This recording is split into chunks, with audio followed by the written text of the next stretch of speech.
host of the weekend entertainment show Black in the Green Room, on his recent honor at the annual National Arts and Entertainment Journalism Awards. Keith received a first place award presented by the Los Angeles Press Club for his entertainment reporting, and we couldn't be prouder. Congratulations, Keith, from all of us at KBLA Talk 1580.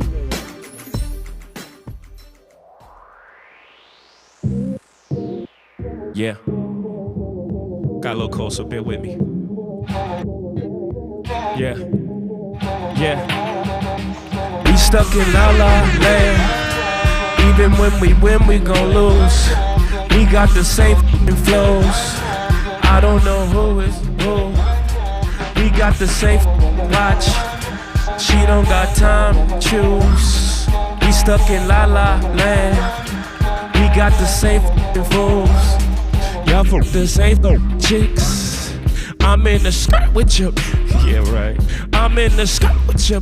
Cool story. I'm on the enough for this. Look, I know killers, you know killer, huh?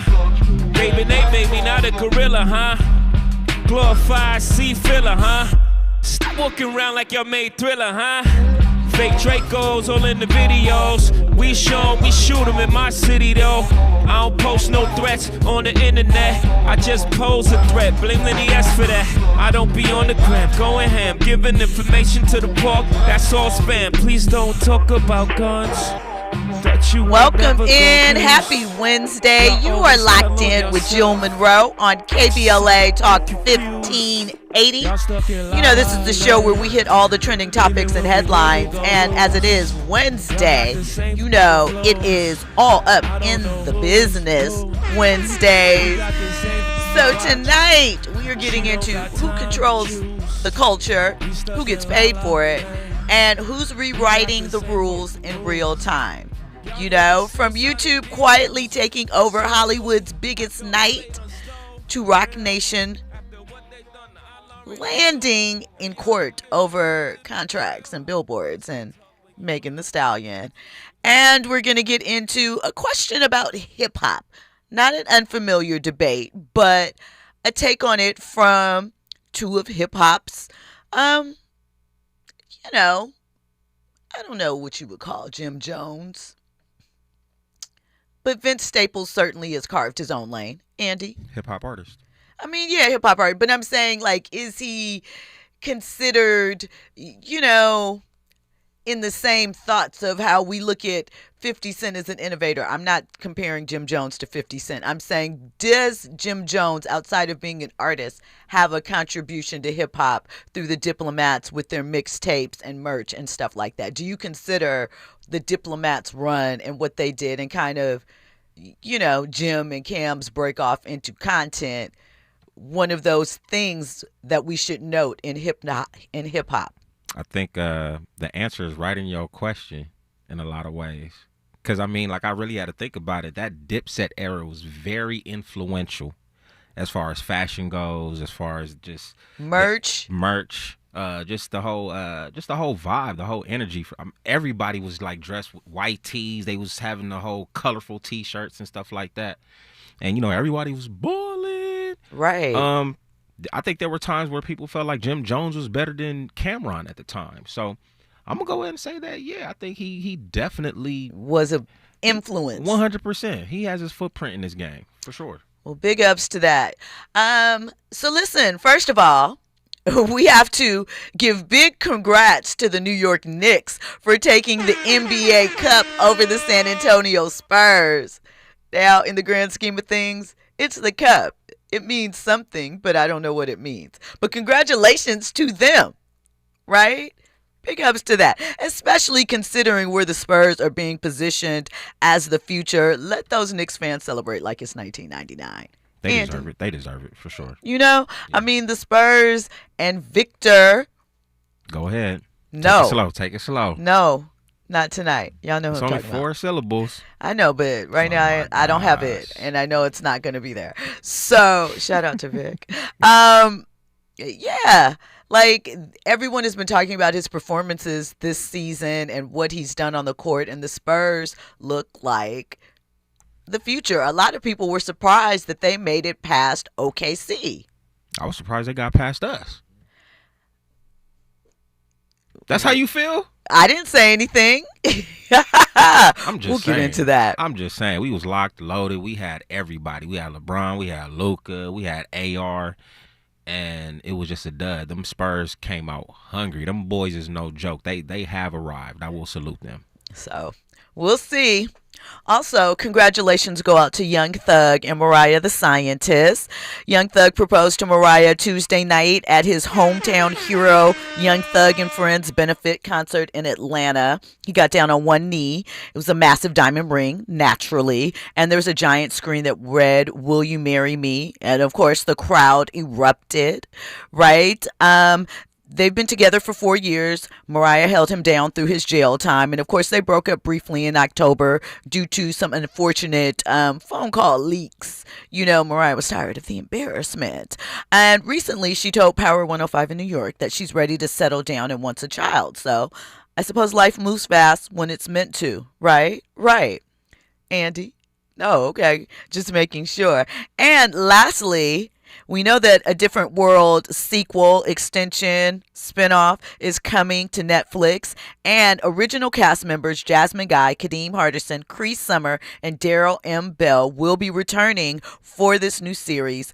We know that Debbie Allen is directing 3 episodes. She was the original showrunner. Well, yeah, she was a showrunner and executive producer and also directed episodes there. So she will be directing the pilot along with 2 other episodes. And, you know, legacy treated with respect. And we get to see what happened to the Hillman graduates. And there'll be some other surprises. So look out for that. When we come forward, more trending topics and headlines. You're locked in with Jill Munroe on KBLA Talk 1580. Your ride with Jill Munroe on KBLA Talk 1580. If you're one of the millions of Americans behind on your taxes, if you're afraid to open your mail because IRS collection letters could be coming, listen carefully. The IRS is cracking down, taking paychecks, freezing bank accounts, revoking passports. That's a fact. But here's what most people don't know. There are official tax relief programs designed to help struggling taxpayers. Programs that could save you thousands if you qualify. No one knows these programs better than the experts at Optima Tax Relief. Optima's award-winning team will fight to protect your paycheck, your passport, and your property. Their tax attorneys and licensed professionals will work tirelessly to get you the best deal possible with the IRS. Everyday penalties and interest keep piling up, so don't wait. Call Optima now for a free consultation. Call 800-919-9077. 800-919-9077. 800-919-9077. Optima Tax Relief. Some restrictions apply. For complete details, please visit OptimaTaxRelief.com. KBLA Talk 1580. We've got a lot to talk about. KBLA Talk 1580, connecting you with services and solutions.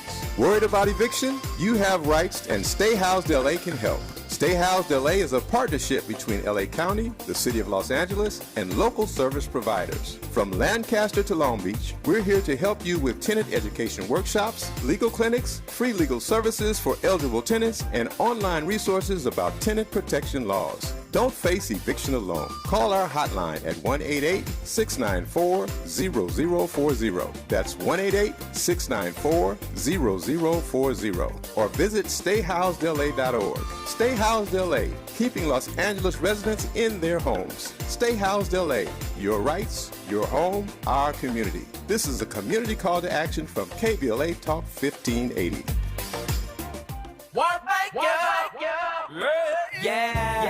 The California Crusader newspaper would like to thank all of our subscribers for their support throughout the years, proudly serving the South Los Angeles and South Bay areas for more than 40 years. The California Crusader is a multicultural, black-owned, adjudicated newspaper that focuses on providing newsworthy information to the people in our community. We're constantly looking for ways to assist businesses in our community to connect with our subscribers. We provide low-cost, effective ways to promote your business with our reasonable and affordable advertising rates. You can participate by suggesting, sharing, and submitting your stories on the California Crusader newspaper Community Share Facebook group page, or visit our website at cal-cruise-news.com. That's calcruisenews.com. Then click on the Submit Now button located on the top right corner of the homepage, or text CCN to 42828. Again, text CCN to 42828.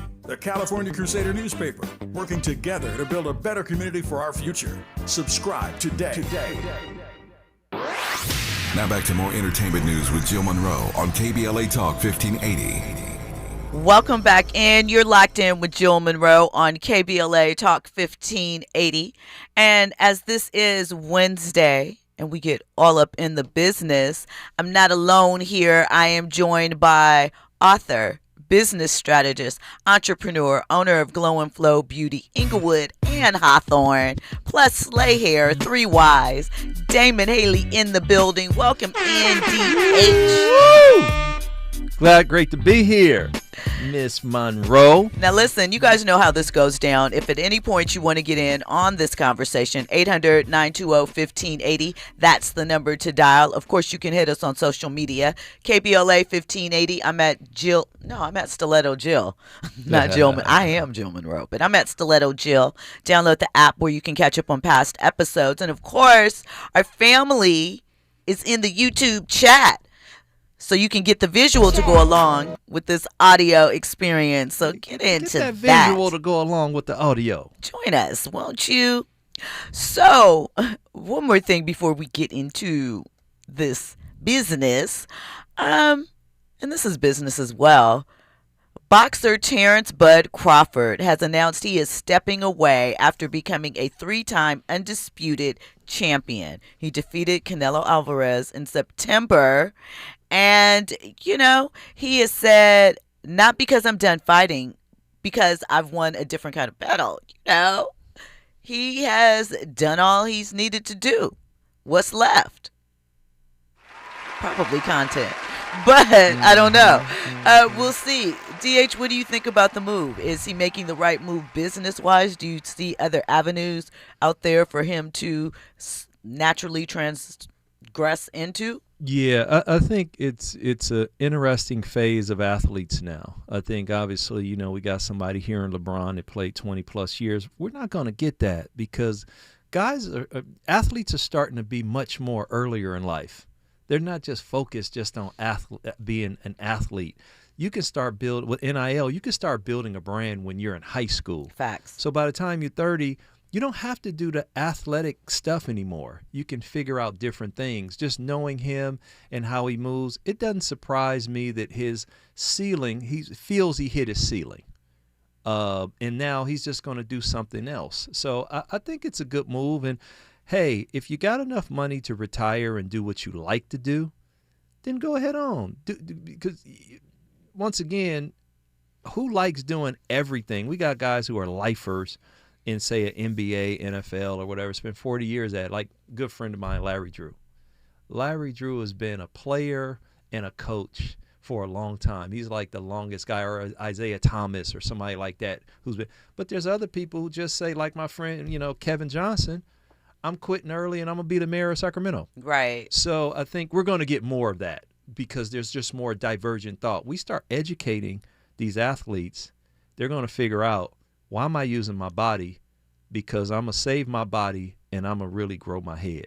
I think that is kind of already starting that thought process, especially, went from the shift to let me try and get my body as maximum, longevity in this for what I can. And now it's, let me think of my exit plan. How many years do I want to be in and take this beating on my body? Yeah.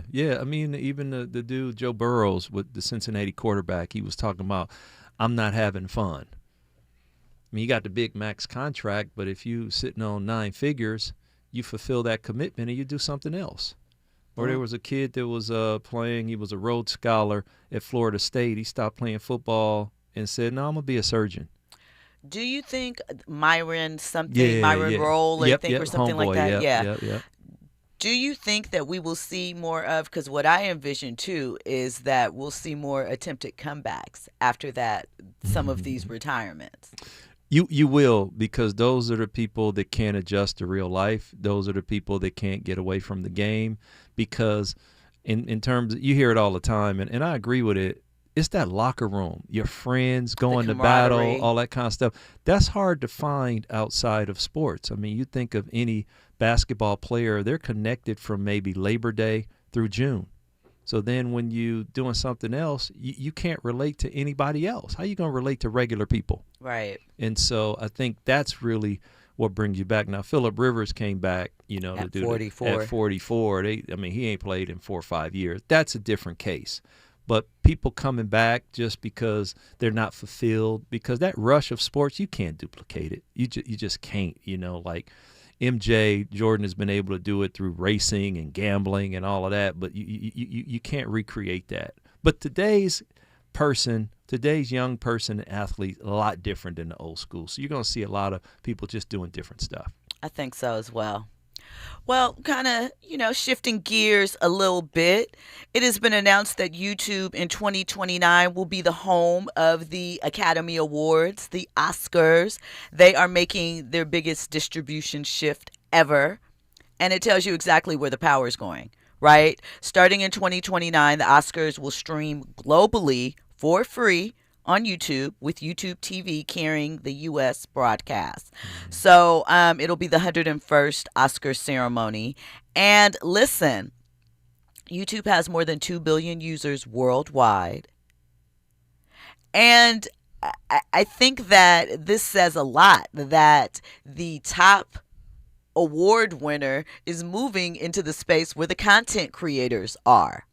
Right? Mm-hmm. And this coupled with, we heard about the podcast movement to Netflix, as well as Disney investing $1 billion in OpenAI for, new features and things like that.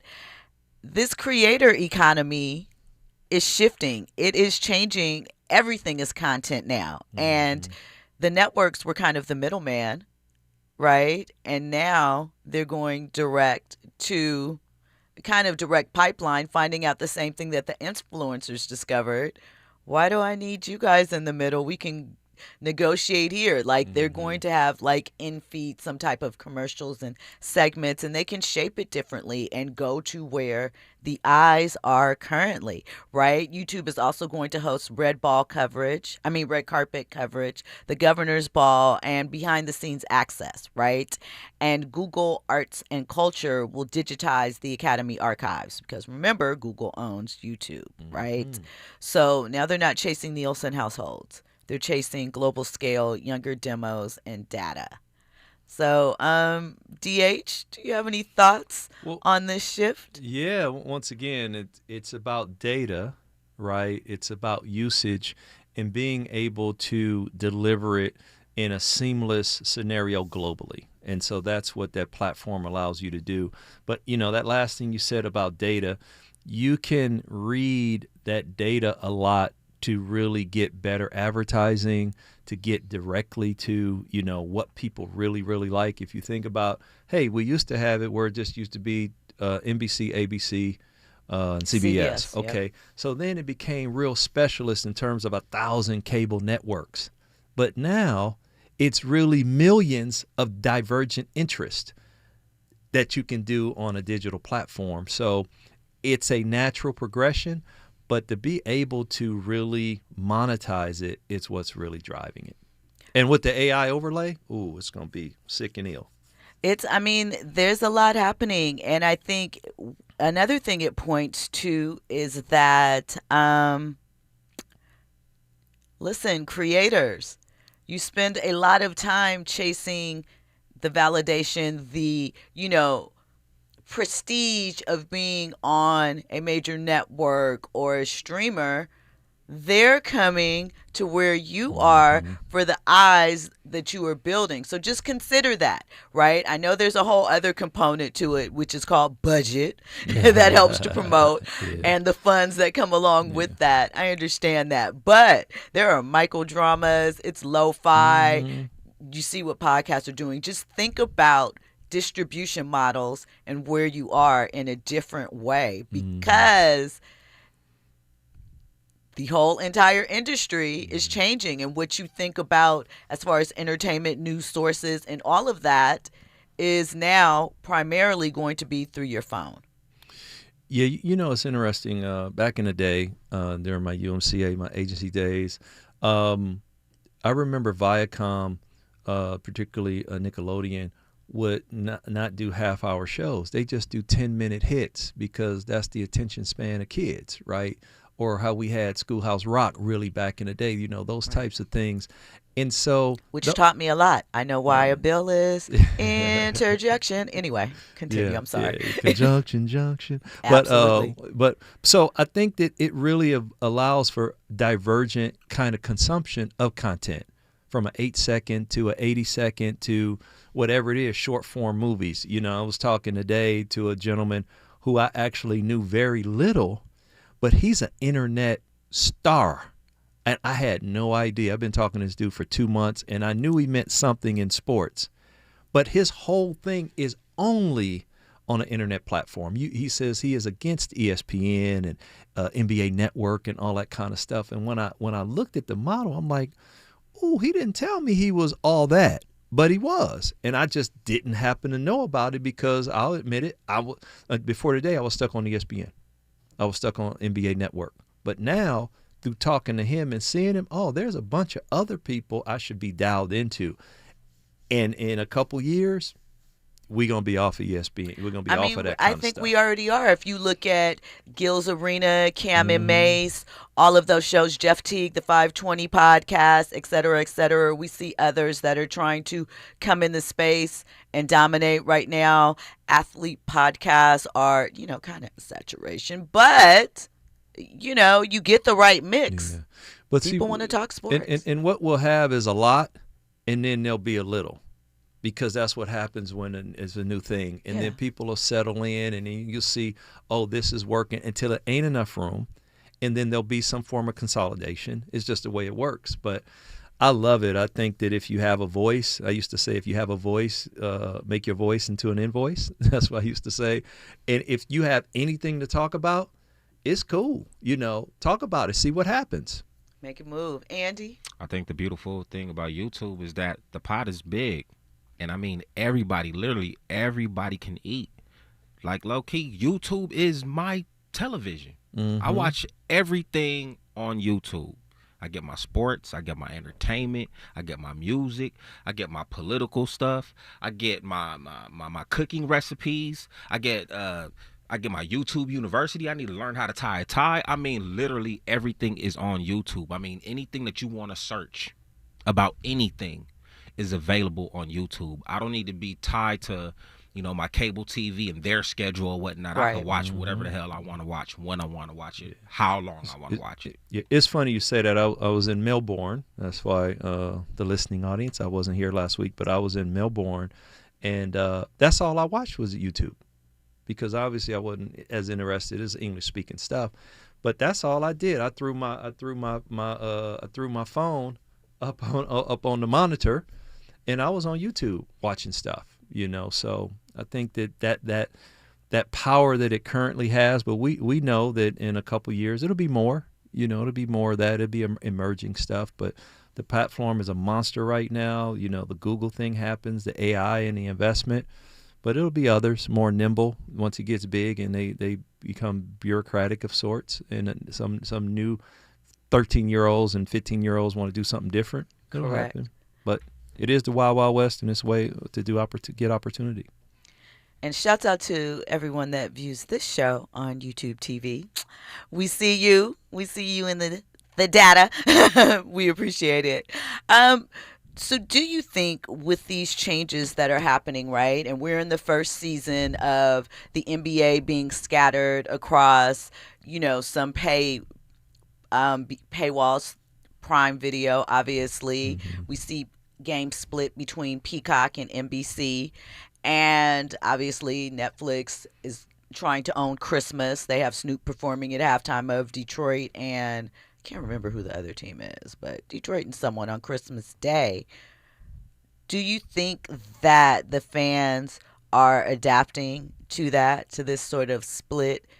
Once again, some of this is going to be paywalled sort of notion of entertainment, especially when it comes to sports. I think the more mature crowd, older crowd is going to buck a little bit because they're used to getting it, quote unquote, for free. But it's just creating a different method of consumption. So I haven't looked at the data, but I would imagine that you have to do stuff like Snoop to make you look, because I'm just not going to watch the game and pay to watch the game unless I got some fandom going. But every game is going to have more than just the game. And that creates just more opportunity and more value proposition of why I'm paying more. Because back in the day, you would want to, like locally when you had cable, like Time Warner. I remember when they bought the rights to the Lakers. Okay, now people would say, oh, I want this cable package with Time Warner so I can get the Lakers. So I think that, once again, the fandom is going to take over. If I'm a fan of the Pistons, I want the Pistons. I want it all every day, all that kind of stuff.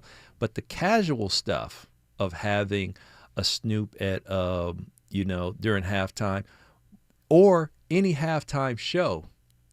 So now halftime and that kind of pregame, postgame becomes a thing that you draw people to the platform. So I think that's where we're going with it. I think so. And I think, when we come forward, I'll give my thoughts on that. We have more trending topics and headlines. You know what it is. You're with Jill Munroe on KBLA Talk 1580. Already had you 1,000 times. Made me work harder than most. But see, I don't mind. Before you even realize that you were mine. Your skin been glowing lately. I know why. Why? I like to chase too much. You know you play too much. Once I got you in front of me, knew it wouldn't take too much. I like to chase too much. You know you play too much. But once I got you in front of me, knew it wouldn't take too much. Singing on club, like it's already love. Are you ready for the hottest entertainment scoop in Los Angeles? She's bringing you exclusive interviews with today's biggest stars, behind-the-scenes Hollywood insights, and all the entertainment news you need to know. She's breaking down what's trending, what's ending, and what's just beginning in the world of entertainment. You're riding with Jill Munroe on KBLA Talk 1580.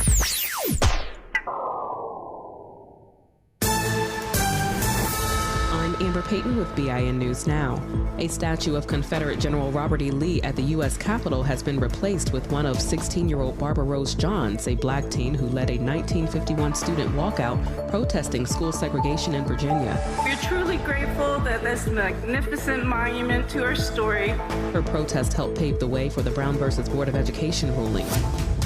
A leaked video shows Black Los Angeles Mayor Karen Bass criticizing the response to the Palisades and Eaton fire, saying, quote, both sides botched it, end quote. Her comments made during a podcast taping also slammed the lack of evacuation alerts in West Altadena, where nearly all 19 deaths occurred. And UCLA's latest Hollywood diversity report shows over 90% of 2024's top streaming shows were created by white people, with white men making up 79% of showrunners. Only 8% were created by people of color. Get BIN News Now on demand 24/7 on the iHeartRadio app. It's a slow drive out of Santa Monica, 10 eastbound, leaving Cloverfield all the way to the 5 in Boyle Heights. We're also taking a look at the drive as you roll through Carson, a wreck off to the shoulder, 110 southbound past the 405. Delays are pushing back still from the 91. Santa Clarita, 14 northbound at Placerita Canyon Road. A stalled car is blocking that left lane. That drive is slow moving from the 5. Right now, there are young people across the world facing a tough choice. Continue their dream of education or drop out to help their family put food on the table. You can help change their future in a single moment. See how far your support can go at unbound.org. Is this the This is the KBLA Sports Minute with Ray Richardson. Rams quarterback Matthew Stafford is closing in on some special territory in NFL history. Stafford leads the NFL with 37 touchdown passes. If he gets to 40 and avoids throwing an interception over the Rams' final 3 games, he will become only the 3rd quarterback in NFL history with 40 or more touchdown passes and 5 or fewer interceptions. At the moment, Stafford has 5 interceptions. The 2 quarterbacks in the 40 and 5 club are Aaron Rodgers and Lamar Jackson. Stafford also has thrown 2 touchdown passes or more in 8 straight games. That streak will be tested Thursday night at Seattle. Snoop Dogg has agreed to perform at halftime of the Minnesota Vikings-Detroit Lions game on Christmas Day in Minneapolis. The Long Beach native is calling it Snoop's Holiday Halftime Party. The game will be shown only on Netflix, 1:30 kickoff Pacific time. No debates, no speculation, just the info you need. That's your KBLA Sports Minute. I'm Ray Richardson. More news, opinions, and conversation when we come forward on KBLA Talk 1580. Break out the champagne. Everybody can laugh. KBLA Talk 1580 congratulates our own Keith Underwood, host of the weekend entertainment show Black in the Green Room, on his recent honor at the annual National Arts and Entertainment Journalism Awards. Keith received a first place award presented by the Los Angeles Press Club for his entertainment reporting, and we couldn't be prouder. Congratulations, Keith, from all of us at KBLA Talk 1580.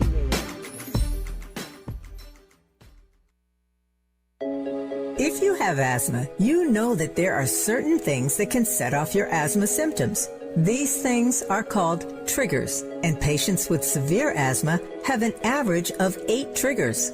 It could be pollen, dust, pollution, colds, viruses, smoke, or stress. If you know your symptoms, you have already taken the first step to managing your asthma. The next step is to write your triggers down in a notebook or journal and record your symptoms when you come across those triggers. This will give your healthcare provider valuable information about what you can do to help manage your triggers. By understanding your triggers and writing them down, you are on your way to taking back control of your lung health.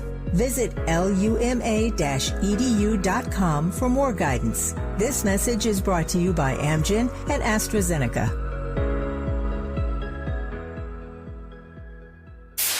KBLA Talk 1580. We've got a lot to talk about.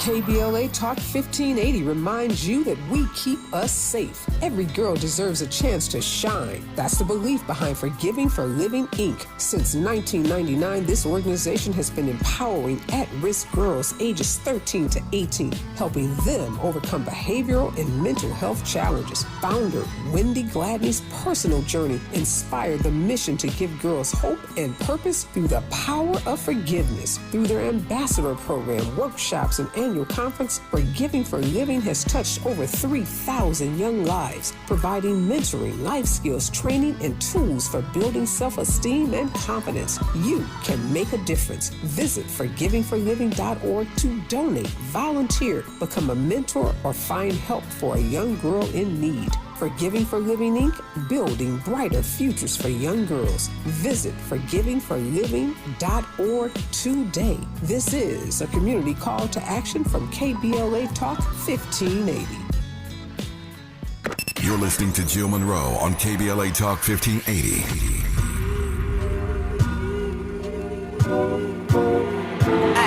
Still broke, boy, still can't believe I used to mess with you. I've been playing bees cause I ain't playing to be stuck with you, man. I see you still kick it with them op chickens. I'm the only reason that your goofy self got women. All them girls wanna look like me. She most likely only mess with you just to spite me. But please don't get it twisted, I ain't tripping. I never put my faith in it. Boy, I'ma die independent. If you was wondering, yeah, boy, I'm still that chick. I had to block you, but you still gotta watch this. Cause who you know rock it like me? No bra, tight tee, slick back, ponytail, feeling like I'm iced tea. You know I love you good, real hood when you wake up. You know that girl weak if she ain't messing up her makeup. Man, welcome back in. You're locked in with Jill Munroe on KBLA Talk 1580. And you know Andy's always on theme. So you hear Megan Thee Stallion, you know we're talking a little Megan Thee Stallion. And yes, it is kind of Megan Thee Stallion once again in some legal drama, but never you mind that. It's just what it is. So, first of all, in case you forgot, I'm not here alone. It's all up in the business Wednesdays. I have Damon Haley, author, strategist, entrepreneur, owner of Glow and Flow Beauty, Inglewood and Hawthorne, Slay Hair 3 Ys, in the building with me. So, Roc Nation is being sued over Megan Thee Stallion's swimwear billboards. Remember, Megan dropped her swimwear line a couple months back, and 2 models say that Roc Nation took their images from Instagram and turned it into a national billboard campaign without permission, and now they're suing. And, we stay on our Law and Order beat here. The paperwork's not fun. So, according to Billboard, the lawsuits were filed Tuesday. That's yesterday. And the models are Janelle De La Cruz and Tonya Wade. And they're claiming that the shoot, which took place April 30th of this year for the Hot Girl Summer swimwear line, the brand launched in May. And they said that in their contracts, initially, the usage was limited to social media only. De La Cruz said she was paid $5,000 plus agency fees. Wade was paid $8,700, right? And so they're saying the images were used on billboards in Los Angeles plus 3 other U.S. cities. And they're claiming breach of contract, misappropriation of likeness, false advertising, and unjust enrichment, right? I mean, this is a classic creative industry problem that we have heard for years, time and time again. Social media rates apply to out-of-home advertising value. DH, any thoughts? It's just a money play. I think one, I don't. If it says it, I believe it. But I think at the end of the day, okay, what's the rate for something like that? And they just have to pay it. But I think that I really like that the ladies are taking their own images and they're being business about it, so I respect and honor that.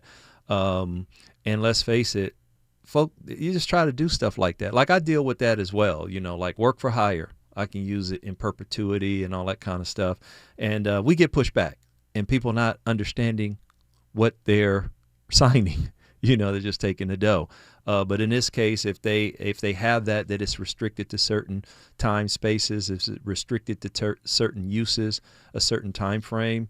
I love it that we're getting more educated in terms of that kind of thing. So time will tell in terms of what happens with it. But do you think this is a case of, as we've seen, we know that AI for a minute, and they seem to have quelled like AI videos, like there are a lot of, grandmas from the hood sharing their hood tales and stuff like that. I ran into him last week or 2 weeks ago. Do you think that a lot of so you have a brand. Mm-hmm. What are your thoughts on using AI models? I'm cool with that, a matter of fact, because we ran, we've gone back and forth about that.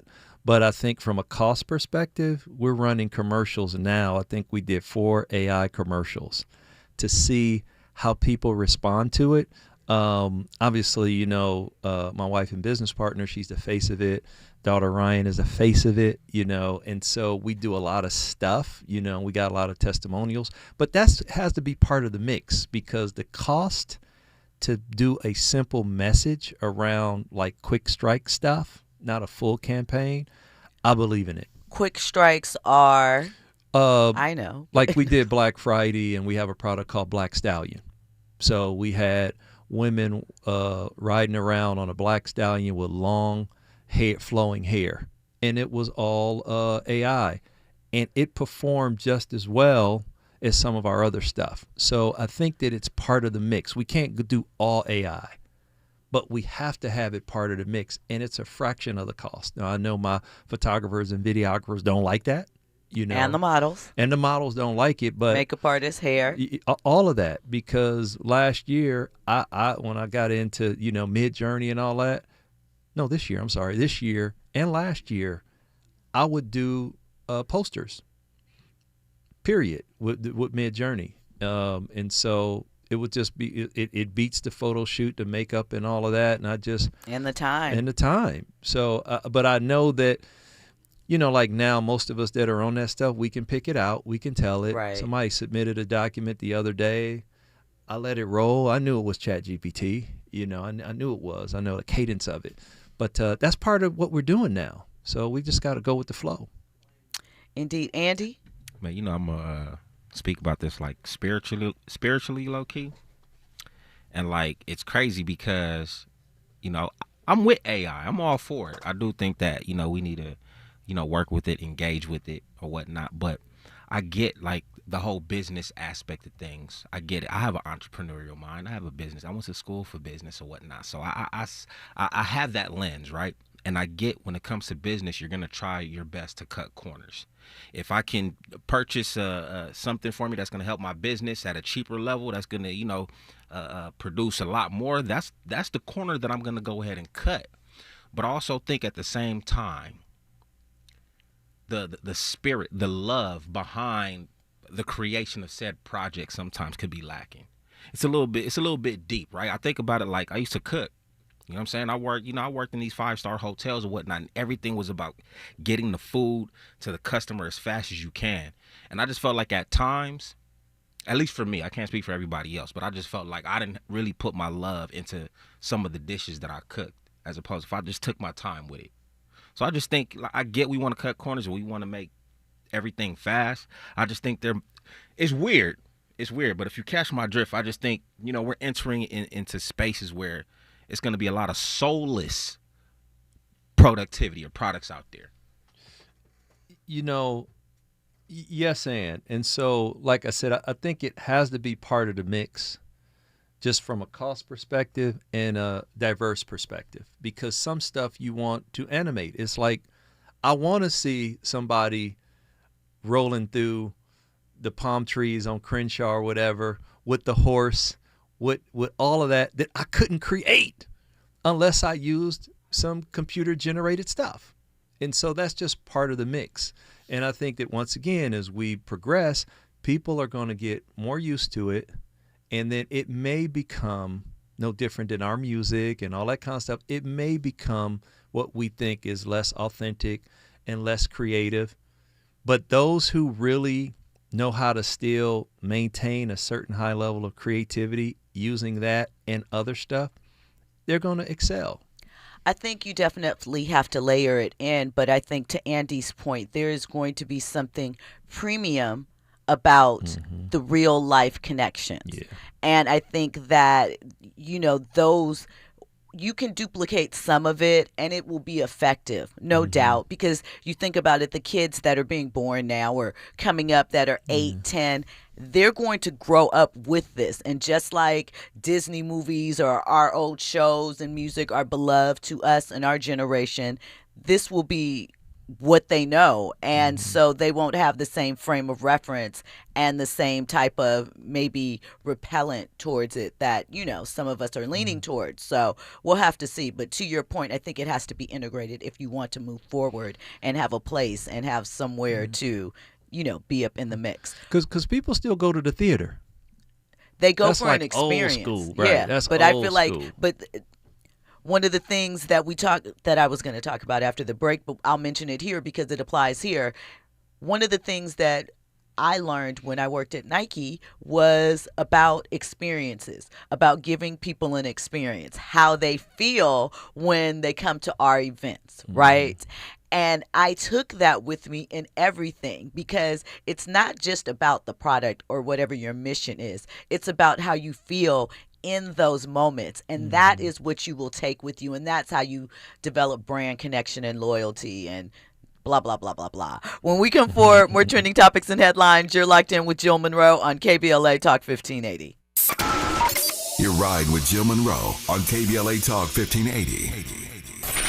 Cedars-Sinai is helping shape the future of Los Angeles, working alongside local communities and showing up with resources and healthcare programs that open doors for people across the city. Through career development programs like Next Gen Healthcare Pathways and partnerships with over 200 organizations like Black Men in White Coats, Cedars-Sinai is educating and empowering future healthcare leaders right here in LA. With access to education, mentorships, and hands-on experiences, we can build a healthier Los Angeles together. Cedars-Sinai, here for LA.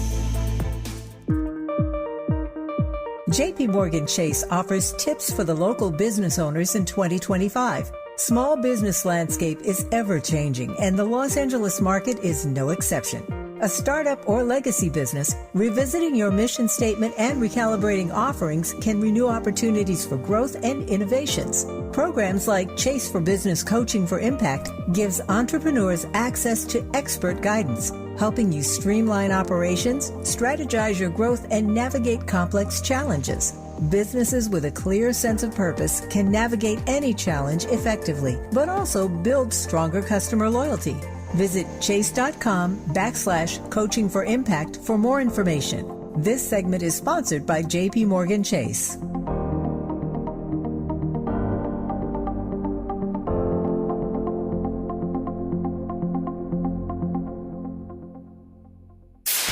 KBLA Talk 1580. We've got a lot to talk about. KBLA Talk 1580, connecting you with services and solutions. The Autopsy Initiative provides a second autopsy free of charge for victims' families who have lost their loved ones due to a police-related death. The services offered through the initiative include the completion of a second autopsy, disclosure of preliminary findings, and a final autopsy report. A police-related death is when an individual is harmed by police officers using deadly force, which results in an individual's death. Police-related death includes in-custody deaths, including those that arise during contact with law enforcement officers during arrest, pursuit, booking, transport, or incarceration. The Autopsy Initiative has a team of board-certified pathologists on call. An autopsy request may be completed by anyone with a close relationship with the victim, which may include the victim's spouse, partner, relative, close friend, or lawyer. To request a free second autopsy for a victim of police violence, please visit knowyourrightscamp.com. That's knowyourrightscamp.com. Then click on Autopsy, then click on Request. At KBLA, we believe in justice for victims of police violence. We say their names, and we don't black down. This is a community call to action from KBLA Talk 1580. You're listening to Jill Munroe on KBLA Talk 1580. Welcome back in. You're locked in with Jill Munroe on KBLA Talk 1580. All right. I got a hip-hop conversation for you guys, right? And yes, in part, this is a conversation that we have heard before, but not necessarily from these two individuals. So rapper Jim Jones, he joined Earn Your Leisure and stepped into a loaded conversation about has hip-hop contributed to the downfall of Black America. So we're going to check out, it's being heavily circulated on Instagram. We're going to play it here.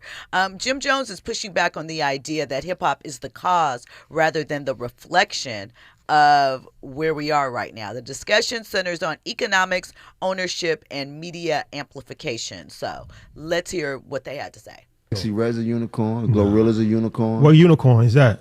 Huh? What unicorn? You don't think Sexy Red's a unicorn? But when you say unicorn, how are you defining the word unicorn? A very special person. She's a superhero. She's a rap superhero. I don't think Sexy Red's a rap superhero. So you're just going by popularity. No, I'm going by I really been around her and seen what type of superhero. I get it that we want to support everybody, and you can't knock the hustle. We learned that in the basics. But that's not supporting everybody. How many other female artists do we support? At what level do we have responsibility as Black people to have better messaging than the that we've been conditioned Now, if you to? coming from that angle, then yeah, you can do that angle. But if we coming from the angle of rap, I'm no different than Sexy Red. So you sitting up here and saying I should have had a better message in my rap music. At some point in time, we got to hold ourselves accountable, and we got to hold our culture accountable. Okay. A lot of this is embarrassing.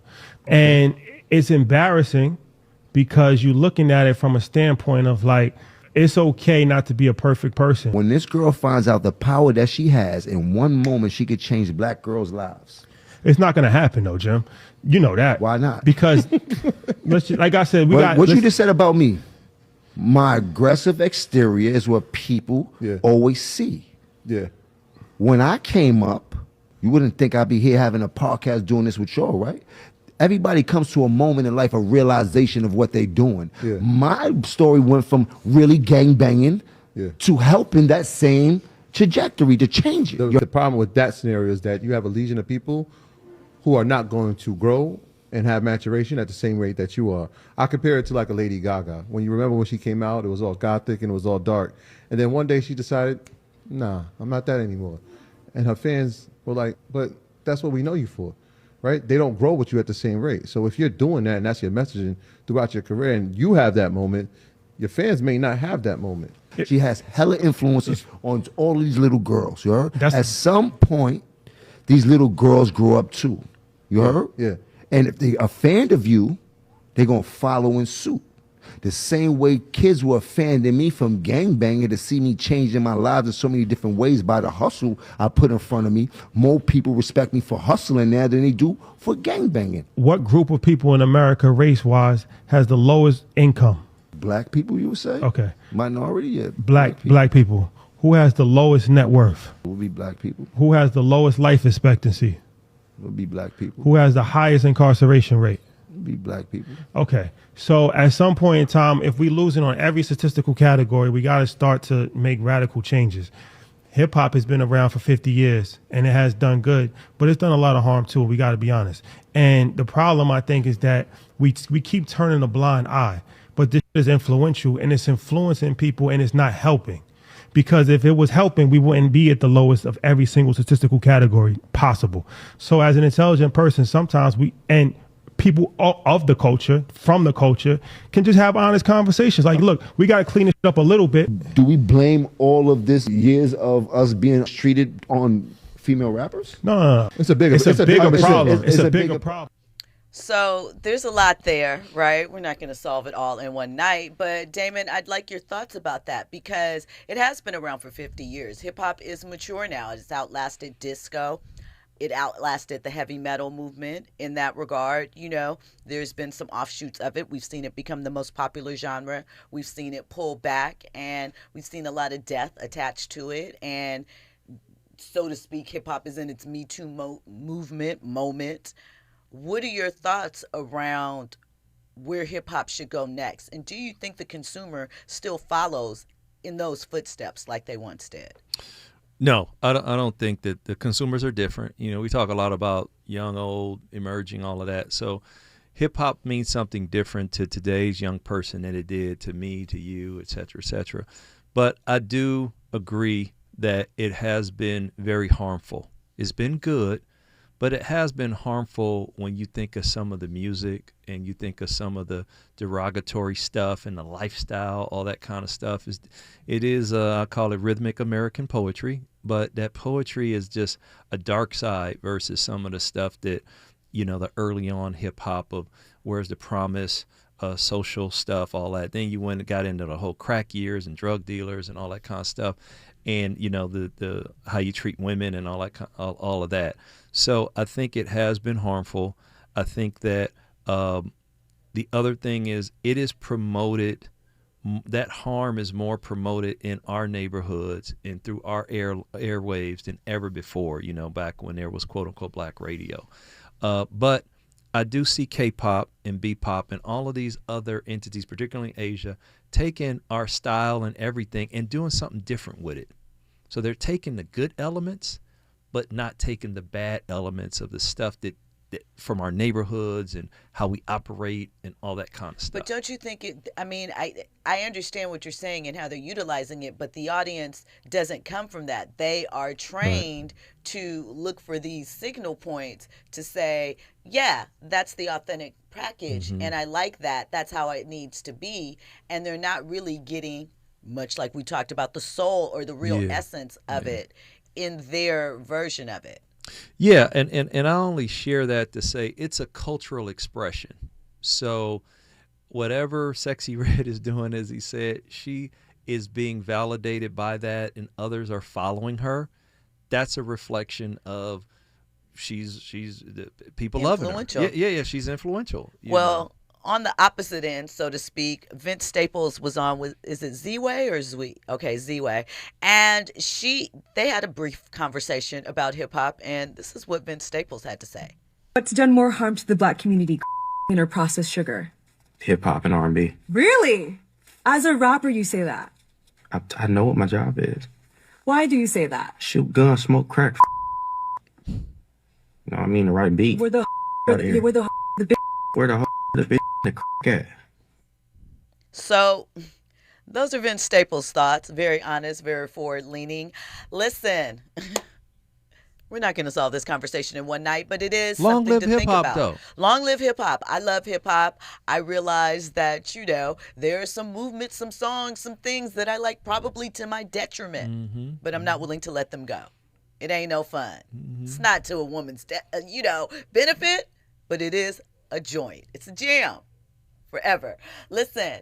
Thank you guys for locking in. Shout out to Morris from Inglewood. We didn't get to your call, Morris, but check this out.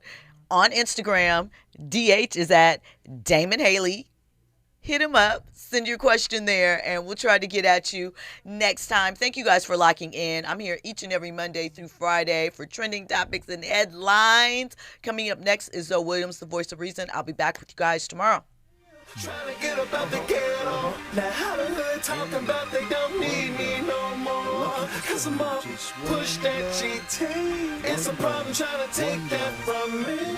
Cause I'm packing heavy metal. I hear the streets talking funny, so I laugh, tell them keep talking funny. I'ma keep talking money in all different types, the yens and the pounds. Just for spite, push the belly round town. Dripping in ice, I still be uptown. I hear him kicking up dirt on my name, but I can clean them up like detergent on a stain. I'll beat them up, we got birdies in the cane. Respect my mind or respect my grind. Going to the bank when it's check signing time. It's Tito Burrow when it's jet flying time. And we so thorough, we the set fly dive. It's funny, I'm talking about life. It was Sunday to Sunday on New York's chilly nights. And we was hungry, nauseous for a bite. But if the world's apple pie, of course we want a slice. You gon' tell me you don't love me no more. Cause I'm out here getting this bread. Trying to get my mama a crib. Trying to get about the ghetto. Now how the hood talking about they don't need me no more. Cause I'm up, push that GT. It's a problem trying to take that from me. Cause I'm packing heavy metal. Heard somebody speak my name, but death was next to it. Pray for me. My next breath was let's do it. Got me running through the game with my vest and my best shooters. Who's next? Best of MVVS and your best shooters. Out of lane, he gets chewed up. And I'm trying to kill the pain with like two. Used to say money ain't a thing till I blew up. KBLA 1580 Santa Monica. I'm Amber Payton with BIN News Now. Chicago City Council Finance Committee has approved an alternative budget that removes the proposed corporate head tax.